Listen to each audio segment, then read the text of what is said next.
Սիրելի հայրենակիցներ, առաջին անգամ եմ այս ամյոնում որպես ազգային ժողովի պատգամավոր ելույթ ունենում, ողջունում եմ բոլորիդ եւ նախ ուզում եմ շնորհակալություն հայտնել բոլոր այն քաղաքացիներին, ովքեր իրենց ձայնը տվել են Հայաստան դաշինքին, վստահել են։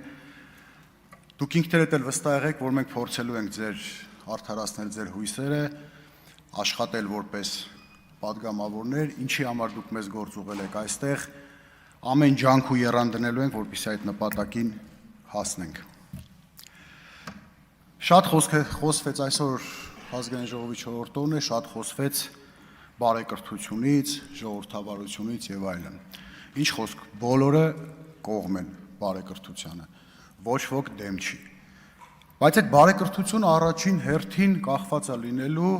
իշխող քաղաքացիական պայմանագիր կուսակցության պատգամավորներից, որովհետև դուք եք մեծամասնություն, նախորդ խորհրդարանը ինչի համար ենք շատ խոսում բարեկրթությունից, որովհետև տարբեր հարցումներով ստեղ էլ նույն իշխանական պատգամավորներն արձանագրեցին, որ նախորդ խորհրդարանը եղել է ամենացածր ռեյտինգ ունեցող խորհրդարանը պատմության մեջ։ Ոնց։ Ինչա։ Հետո կասեք։ Խնդրում եմ վերջացնեմ հետո։ Այսինքն դա կարելի ասել, դա եղել է նրա համար, որովհետև մարդիկ տեսել են խորհրդարանում կռիվներ եւ այլն եւ այլն։ Տեսեք, այսօր 3 չառաջ օրը պարոն Ռուբինյանը, պարոն Կոնջյանը ընտրվեցին, վստահ եմ պարոն Ալեքսյանը մի քանի ժամից կընտրվի, կզբաղեցնի իր տեղը, բայց այս բարեկրթության նախորդ խորհրդարանի ոչ այնքան բարեկիրթ լինելու համար, օրինակ պարոն Ալեքսյան, ձեր ընտրության հարցն ասեմ, դուք եղել եք այդ ոչ բարեկիրթ միջավայրի, միշտ եղել եք կիզակետում։ Ազնիվ ասենք, որովհետև դրա եւ, չգիտեմ, տեսանյութերը կա եւ ամեն ինչը կա։ Ասացիս իմաստն ինչ է, որ ձեզնից է շատ կախված լինելու այդ բարեկիրթ մթնոլորտը։ Բայց ես վստահ եմ, որ դա չի հաջողվելու, որովհետև նախորդ այդ խոսքերից հետո էլ մենք ոչ բարեկիրթ պահվածքի որոշ դրսևորումներ արդեն իսկ պարոն Ռուբենյանի ընտրվելուց հետո տեսանք։ Ինչ ասես, մարդը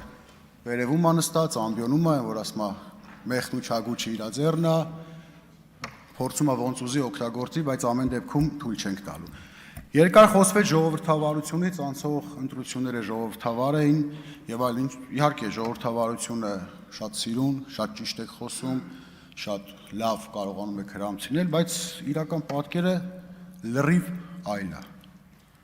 Բազմաթիվ քաղբանտարկյալներ, այդ ժողովրդավարության վառ արդյունքն է այսօր իմ գործընկեր Արտուր Սարգսյանի այստեղ չլինելը, հնարավորություն չունենալը, որպեսզի գա եւ մասնակցի խորհրդարանի ընտրություններին, որովհետեւ Հայաստանի Հանրապետության քաղաքացիները ձայն են տվել Արտուր Սարգսյանին, որպեսզի տեսնեն խորհրդարանում որպես պատգամավորի։ Այդ ժողովրդավարության վառ դրսևորումներ 70-ամյա Գագիկ Ծառուկյանին 30 հոգով, մասկաներով, սև շորերով, առանց որևէ դիմադրության գետնին պարկացնելը։ Այն դեպքում, երբ որ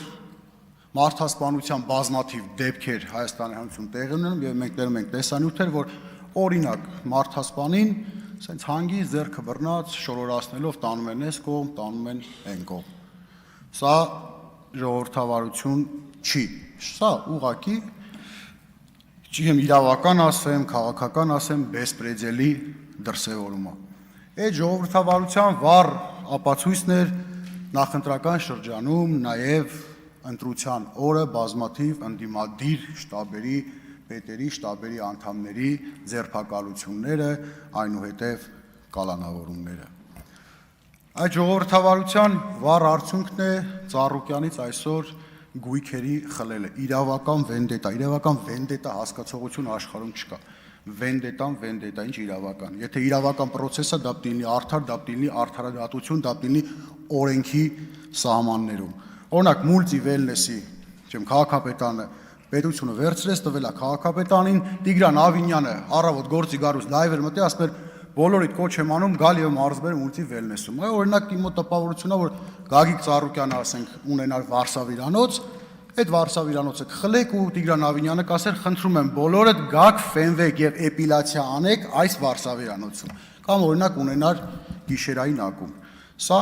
ժողովրդավարության, ձեր ասած ժողովրդավարության դրսևորումն է եւ ամենակարևորը վերջին փոփոխությունը, որ դուք 8-րդ գումարման ազգային ժողովի վերջին նիստերի ժամանակ շատ արագ արեցիք, հետագայում կխոսենք դրա իրական նպատակն ինչն էր, որ ովքեր մի տարվա ընթացքում կարծեմ տարվա կեսը չեն եղել 6 ամիս Հայաստանի Հանրապետությունում, իրավունք չունեն ընտրության մասնակցելու։ Կարծում եմ սա հակասահմանադրական է, հետագայում կխոսենք եւ ինձ թվում է ընդդիմադիր ուժերը այս հարցով կդիմեն սահմանադրական դատարան։ Այդ ո՞նց է լինում, որ այդ մարդկանց մենք զորակոչում ենք բանակ, ով չի գալիս այդ մարդուն պատասխանատվության ենք ենթարկում, քրեական գործ ենք հարուցում։ Այդ մարդիկ Հայաստանի Հանրապետությունում մանավանդ վերջին 2-3-4 տարիները ռուս-ուկրաինական պատերազմից հետո փորձում են իրենց միջոցները բերել մեծ զգալի միջոցներ բերել ստեղ բիզնեսներ են դնում, հարկեր են մուծում, բայց որ հերթը հասնում է ընտրությանը, չեն կարողանալու մասնակցել ընտրության, որովհետև բնական է, կարծում եք, որ իրենք ձայն չէին տալու քաղաքացիական պայմանագիր կուսակցությանը, հետագայում նաև դուք պլանավորում եք փոխել սահմանադրությունը, ինձ թվում է սա հենց դրա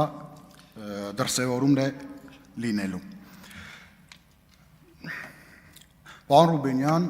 այստեղ չպարոն Ռուբենյանը, պարոն Ալեքսանյան, պարոն Գոնջորյան, ես անկեղծ մի բարեկամական խորհուրդ եմ ուզում տալ, չնայած նրան, որ մենք բարեկամներ չենք եւ երբեք չենք կարող լինել, որովհետեւ մենք խորը գաղափարական հակասություններ ունենք մեր պետության անցյալի, մեր պետության պատմության, ներկայի եւ որ ամենակարևորն է մեր պետության ապագայի հետ կապված։ Ամեն դեպքում խորհուրդ կտամ, որպեսզի այն իշխանությանը ծառայելու, կուրորեն ծառայելը երբեք նույնը չի պետությանը ծառայելու համար։ Ձեր դեպքում շատ հաճախ դրանք չեն համընկնում իրար։ Տեսեք, վառ ապացույցն է դրա, օրինակ, Ալեն Սիմոնյանը։ Այդ կուրորեն ծառայելը դեռևս քաղաքական ապագա չի երաշխավորում։ 5 տարի Ալեն Սիմոնյանն էր, 5 տարի Ալեն Սիմոնյանը նույն ձևով կուսակցության Նիկոլ Փաշինյանի որոշումները կատարել է, իրականացրել է, բայց այսօր արդեն ազգային ժողովում չէ։ Հետո ձեր ելույթում պարոն Հարությունյան կասեք, ուզում եմ ասեմ, որ շատ հաճախ դա ապագա չի երաշխավորելու, պետք չի քաղաքական ապագա երաշխավոր, պետք է շարժվել սահմանադրությամբ, պետք է Հայաստանի Հանրապետության օրենքներով հետևել։ Ալեն Սիմոնյանը անցնող 5 տարիներին ուղիղ ամենաշատ հակառուսական տրամադրություններ գեներացնող մարկանցից մեկն է եղել Հայաստանի Հանրապետություն։ Այն ինչը Նիկոլ Փաշինյանը չի ասել իր բերանով, ասել է Ալեն Սիմոնյանի բերանով։ Եվ դրա արդյունքը այսօր Հայաստանի Հանրապետության քաղաքացիներն ու գյուղացիներն են, այսպես ասած, քաշում։ Այս տնտեսական Ռուսաստանի հետ կապված սահմանափակումները, վերջերս Նիկոլ Փաշինյանը գնացել էր Արաքս համայնքում մի ձկնաբուծարան,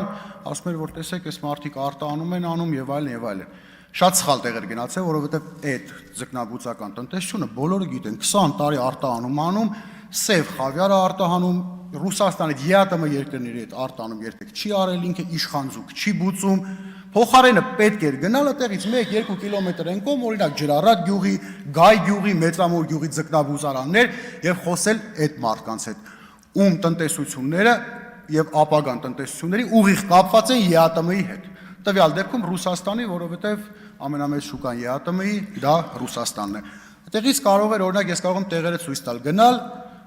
մյուս գյուղերի ջերմոցային տնտեսություններ, ծաղիկ աճեցնողների հետ խոսալ, լոլիկ աճեցնողների հետ խոսալ, այս խնդիրը իրականում օրհասական է դառնալու աշնանը։ Աշնան բերքը երբ որ եղավ եւ յուղացիները նույն խնդրի առաջ կանգնեցին, ես չեմ պատկերացնում, թե ինչ է լինելու։ Եվ քանի որ ժամանակը քիչ է, մի բան էլ ասեմ կարճ, հայրենիք այդ հասկացողության հետ կապված, պարոն Եղոյան, ես չեմ հասկանում, էլի, մարդ ասում է, ինչ իմ հայրենիքն է, բոլորը գրանցում եք, ինչ որ ուզում եք, փորձում եք ապացուցեք, որ չէ, հայրենիքը չի։ Պարոն Ֆարմանը շատ լավ օրինակ բերեց։ Դուք կարող եք մի ջավախցու համոզել, որ ջավախք իր հայրենիքը չի, չեք կարողանալու, պարոն Եղոյան, չեք կարողանալու համոզեք։ Տեսեք, տարբեր պատմական շրջաններում պետությունների սահմանները շատ են փոխվել։ Կապված պետության լավ ղեկավարների, եթե եղել են լավ ղեկավարներ, պետության սահմանները, չգիտեմ, տարբեր ինչ որ պատերազմական եւ այլն մեծացել են։ հետո եկել են ապաշնոր ղեկավարները, այդ պետության սահմանները փոքրացել են, բայց միշտ հիշեք, հայրենիքի սահմանները երբեք չի փոխ